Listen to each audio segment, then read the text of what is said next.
Alright legends, how are we doing? We have once again reached Friday, perhaps the greatest day of the week, although last Sunday was pretty good as well. Once again, I'm going to stick this video out a few hours early, just so we can get tomorrow's video out in plenty of time and give you all loads of time to watch the videos ahead of the game against St Mirren on Sunday. Tomorrow's video will be a St Mirren preview. We'll leave most of, if not all, the St Mirren chat today for tomorrow's video. We'll also hear from Ange Postecoglou on tomorrow's video. John of this very parish is chatting to Ange today. They're clearly letting anyone in at this stage, Celtic. I don't know what has happened to their standards, but we'll see how that goes. And yeah, that'll be tomorrow's video. I did enjoy someone referring to John as the Gandalf of 67 Hail Hail. I wonder who that makes me. Don't answer that.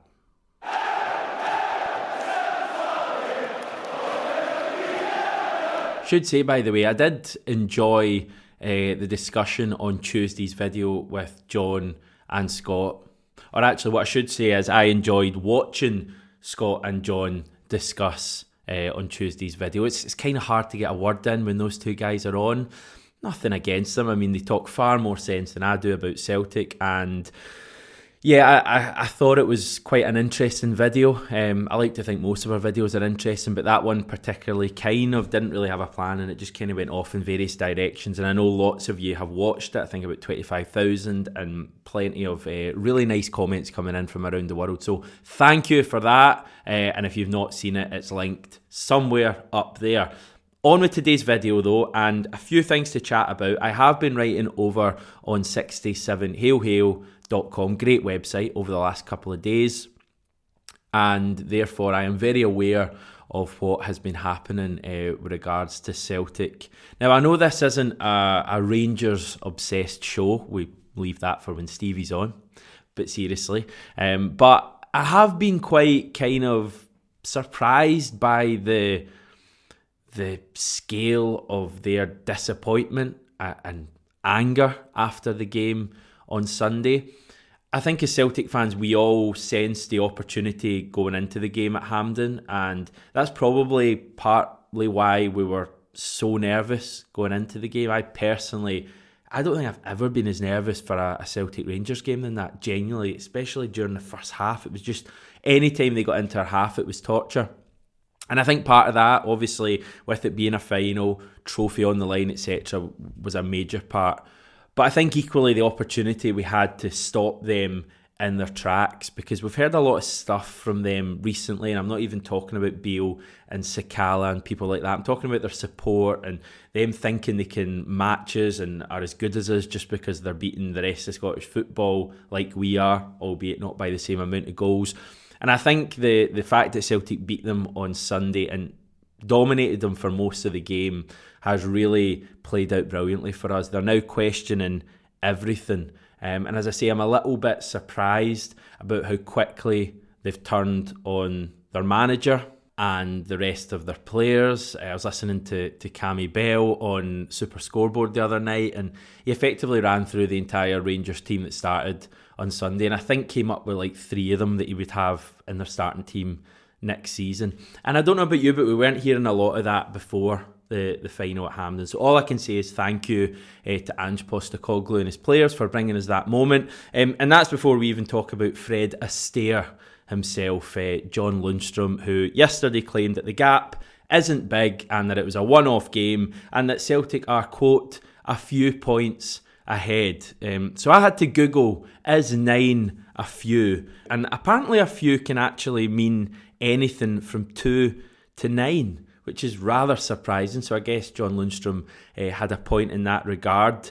Anyway, I would love to give my full thoughts on the Rangers midfielder, but I'm actually forbidden by the 67 Hail Hail legal team, so we'll leave that there. Rangers meltdown aside, what else has been happening? Got a good few stories for you here. Josip Juranovic has been in the media, I think Daily Record, although I'm not 100% sure, should probably check that, saying that he wished Celtic had fought harder to keep him. Juranovic quoted as saying, "To be honest, I was a little bit surprised because I was playing in the World Cup and preparing for my next game. Some of my friends called me and said they'd signed a new fullback. What's your opinion about that? I was just putting it to the side and concentrating on the World Cup as it's the biggest stage in football, and I wanted to perform well. In my mind, I was thinking we would have 3 fullbacks and someone will be on the bench and someone in the stands with their family. I think it's relatively clear that Juranovic wanted a larger wage at Celtic, probably a wage near one of the top earners. I think Callum McGregor is known to be on around about £30,000 per week, which is roughly what Scott Brown was on as well. And Celtic were clearly not willing to pay Juranovic that amount, and then called his bluff and signed Alistair Johnson, and Juranovic moved on. I don't really see the need for drama, and certainly Juranovic kind of suggesting that Celtic didn't really want to keep him when he probably had part of it to do with it as well. I just feel like Juranovic has left. He's gone to Union Berlin. He's challenging for the Bundesliga title. He's in the Europa League. Just go and enjoy it, mate. Go and enjoy it. We've signed AJ now rather than JJ, and I think Alistair Johnson is a star. I absolutely love him. I love his work rate, and I honestly think he can be an even better player for Celtic than Juranovic was. So I don't see the need for any kind of any hint of falling out here. To be fair, I think Juranovic and the rest of the piece is very complimentary about Celtic, his ex-teammates, the fans and all of that stuff. So this isn't a major controversy or anything like that, but I just wanted to highlight those. What is rather interesting, by the way, have you heard about the mysterious calls that Ange Postecoglou is having on Zoom? And no, it's not with his legal team trying to get my book shut down. It's with like-minded coaches. You may have heard about this around about a week ago, but he's on a regular Zoom call with Wallabies rugby head coach Eddie Jones, among others. He meets up virtually with Jones, as well as Western Bulldogs Luke Beveridge, Boomers Brian Gourjian, and former Adelaide Crows coach Neil Craig. I have no idea who the last 3 people are, but I'm assuming you Aussies will. These meetings take place every 5 weeks and give the coaches from different sports an opportunity to offload stuff in a safe environment. They are the brainchild of Matt Wadowitz from company Aleda, and they started at the start of the pandemic. Arsenal manager Mikel Arteta is part of a call too, although not the same one that Ange goes on every 5 weeks. This was all in the Sydney Morning Herald, an interesting article yesterday, by the way. I think you will need a subscription to be able to read it. But yeah, I mean, if Ange clearly finds them, I think cathartic was the word that he used when he spoke about them. And obviously if it's good news for Ange, it's good for Celtic. But interesting, you wouldn't think that coaches from different sports would prove to be useful to each other. But I guess, managing a team, managing a group is kind of similar regardless of the team sport you're in. In fact, it's probably almost identical in terms of how you get people to perform, albeit with different types of balls. Carl Starfelt has been speaking about what he and his Celtic teammates got up to in the hours after our triumph at Hampden. Speaking to the Celtic View podcast, he said, "First, we celebrated with the fans in the stadium. It was nice to share that moment with them. Then we went back to Celtic Park. Some of the fans were there as well. Ange was speaking a bit, and also the captain was speaking. After that, we had a dinner in Celtic Park with our families, which was really nice. So we got to celebrate with the fans and with our families. Then we also went out and did some celebrating just with the team. It was a really good day, a day I think we will look back on, hopefully, for the rest of our lives." It's nice that the players got to enjoy the win on Sunday. I think there's a tendency always to want to move on to the next thing very quickly and maybe not enjoy the achievement you've just had, especially when your mantra is "we never stop."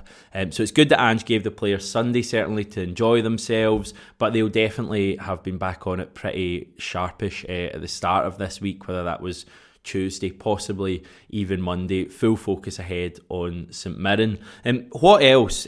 Celtic responded to a tweet from Athletic Club inviting all goalkeepers to wear black this weekend in honour of legendary keeper Jose Angel Iribar, who turned 80 earlier this week. Will Joe Hart be wearing black on Sunday?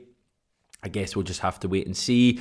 Probably couldn't have had much worse of an opponent than St Mirren to be wearing black against. I would suggest he'll probably be wearing yellow. But nice that Celtic responded to Athletic Club anyway. They've been great with Celtic. Did a lot of stuff after Billy McNeil died as well at their stadium. So a nice wee relationship there. I'd love to see us play them in a friendly at some stage. Mikey Johnson has decided to play his international football for the Republic of Ireland, which surprised me a little bit, but then when you realise that he has Irish family, I think his grandparents, it becomes less of a surprise. I think he should be applauded for the move. I think it's an ambitious move to want to go and play international football, and there's a fair chance that he makes his international debut for Ireland later this month. I think they play in a friendly against someone, terrible research, and then they've got a competitive game against France. So his competitive debut could well be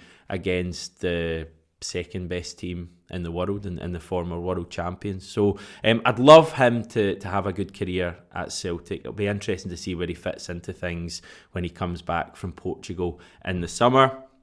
What else has been going on in my life, I hear you ask? A real low point for me on Wednesday night as I sat through 90 plus minutes of Burnley versus Fleetwood Town just for Scott Brown. It was a dull game, no goals for 90 minutes, and then Burnley scored a last minute winner, which was disappointing for Scott Brown, but a really good cup run he's gone on. And they play Cheltenham this weekend, which is a winnable game for Fleetwood. He's really turned a corner with them, so interesting to see how he does for the rest of the season and next year as well. Apart from that, I've just really enjoyed this week. Like, Sunday is kind of like a long time ago now. It's not really, but it feels like it. But I feel like usually, even after these big wins, you get the joy for a couple of days. It's felt like it's drifted the whole way through this week. It's been great to see. And yeah, we've got more big things to come before the international break. 4 games to go before the break. St Mirren on Sunday, the only Scottish side to have beaten us so far this season. So that's going to be a really tough match, I think. We've then got a double header against Hearts. We've got them at Celtic Park next midweek in the league, and then we go to Tynecastle for a really, really big Scottish Cup quarter-final on Saturday. And then our final game before the international break is Hibs coming to Glasgow. So, it's good. It's good, this. I'm feeling good about it. Tomorrow, we're going to build ahead to the St Mirren game. Speak to you then.